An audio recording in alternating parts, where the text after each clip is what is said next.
चलिए आज एक ऐसी कहानी सुनते हैं जो शहर के बीचों बीच घटी।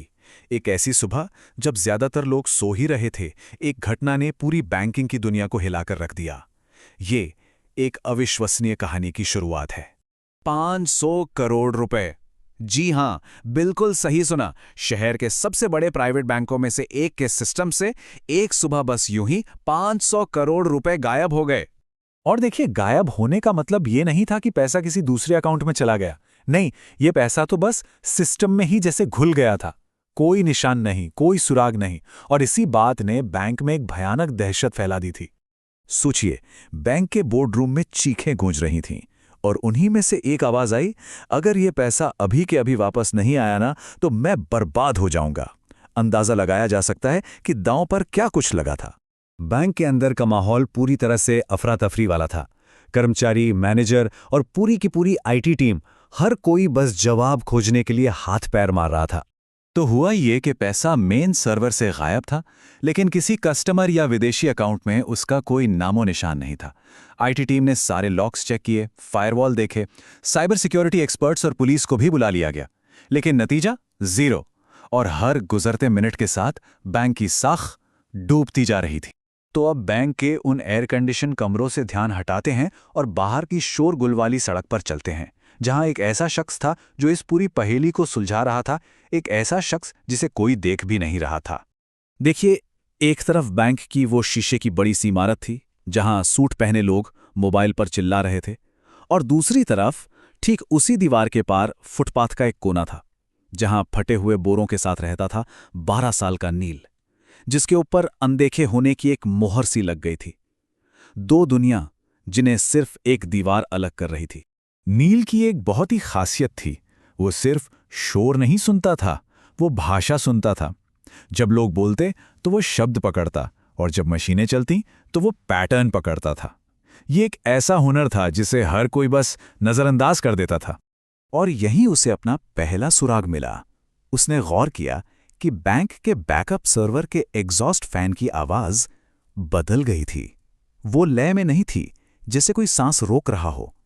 ये एक बहुत छोटा सा बदलाव था, लेकिन नील के लिए ये एक बहुत बड़ा संकेत था। तो नील ने फैसला कर लिया। वो एक गार्ड के सामने जाकर खड़ा हो गया और अपना message senior operations manager Radhika तक पहुंचाने की जिद करने लगा। और यहीं से कहानी ने एक बिल्कुल नया मोड़ ले लिया। राधिका, जो पहले से ही घबराई हुई थी, नील की बातें सुनकर चौंक गई। नील ने समझाया कि सर्वर के पंखे की आवाज बदल गई है। वो हर 30 सेकंड में एक पल के लिए रुक रही है। ये कोई मामूली गड़बड़ी नहीं थी। इसका मतलब था कि कोई सिस्टम की पावर को जानबूझकर कहीं और भेज रहा था। और फिर उसने सबसे जरूरी बात कही, ये चोरी नहीं है, ये एक जाल है। अंदर आईटी फ्लोर पर, जहां बड़े बड़े एक्सपर्ट्स परेशान थे, नील ने एक ऐसी चीज की तरफ इशारा किया जिसे सबने नजरअंदाज कर दिया था। स्क्रीन के कोने में एक छोटा सा टाइम स्टैंप, जो हर ट्रांजैक्शन से ठीक 1 सेकंड पहले पीछे जा रहा था।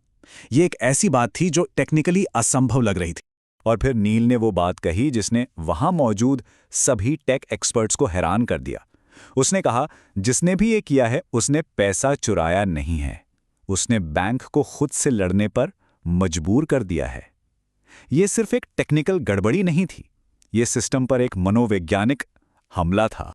अब दबाव और भी ज्यादा बढ़ गया था। नील को एक कंप्यूटर तक एक्सेस दे दिया गया, जबकि डेटा के पूरी तरह से खत्म होने का काउंटडाउन शुरू हो चुका था।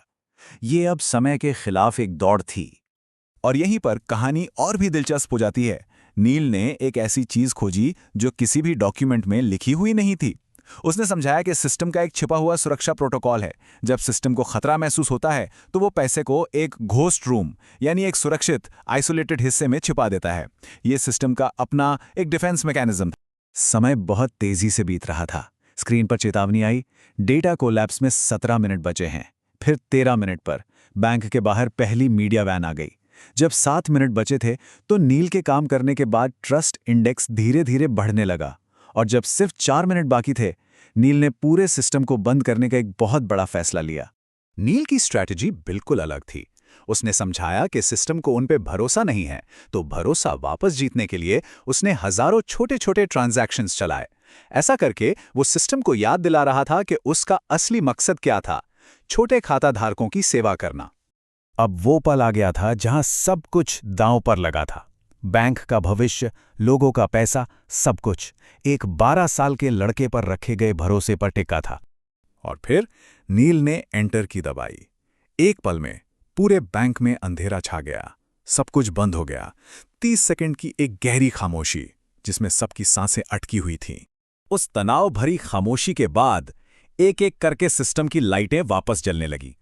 हर कोई बस स्क्रीन को घूर रहा था, उम्मीद कर रहा था कि नील सही साबित हो। और फिर स्क्रीन पर आखिरी नंबर चमका। 500 करोड़ रुपए रिकनसाइल्ड। सारा पैसा वापस आ चुका था। नील सही था। कमरे में जो रुकी हुई सांसें थीं वो आखिरकार छूटीं।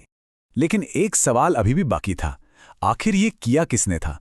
नील ने एक ऐसी लॉग फाइल खोली जिसे सिर्फ वही एक्सेस करना जानता था, और सच्चाई सामने आ गई। अपराधी कोई बाहरी नहीं था, बल्कि बैंक का अपना डिप्टी टेक्नोलॉजी डायरेक्टर था। ये एक अंदरूनी हमला था। इस संकट के बाद जब बैंक को बचाने के लिए नील को इनाम ऑफर किया गया, तो उसका जवाब बहुत ही हैरान करने वाला था। नील ने पैसा नहीं मांगा, उसने कुछ और मांगा। उसने कहा, मैं चाहता हूं कि सिस्टम पहले पूछे, बाद में जज करे। वो चाहता था कि एक ऐसा सिस्टम बनाया जाए जो सड़क पर रहने वाले बच्चों को अनदेखा ना करे। और यहीं ये कहानी हमें एक सवाल के साथ छोड़ जाती है। हम अपने आसपास ऐसे कितने नील को अनदेखा करते हैं? ऐसे कितने लोग हैं जिनके पास असाधारण ज्ञान और क्षमता है, लेकिन हम उन्हें देख ही नहीं पाते?